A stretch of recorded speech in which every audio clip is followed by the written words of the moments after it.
nous nous penchons sur la teneur en protéines du lait. À première vue, rien non plus ne semble avoir changé en ce qui concerne la teneur en protéines des animaux. Mais les apparences sont trompeuses.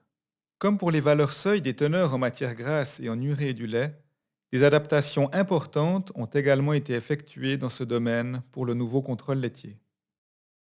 Ainsi, on voit sur ce graphique qu'avec l'augmentation de la production laitière, une dilution se produit également pour la teneur en protéines du lait, comme cela a déjà été mentionné pour la teneur en matière grasse du lait.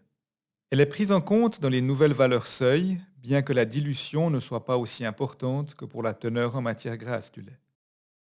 Par exemple, les valeurs seuil de la teneur en protéines du lait des animaux produisant 35 kg sont plus basses que celles des animaux produisant 15 kg de lait.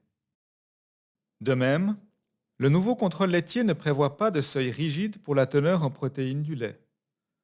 Au contraire, l'intervalle entre P min et P max représente la zone optimale dans laquelle l'animal devrait se trouver.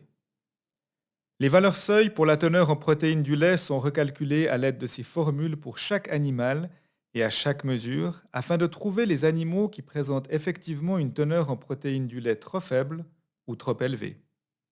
Concernant les valeurs seuil des protéines, il faut distinguer la race Jersey des autres races.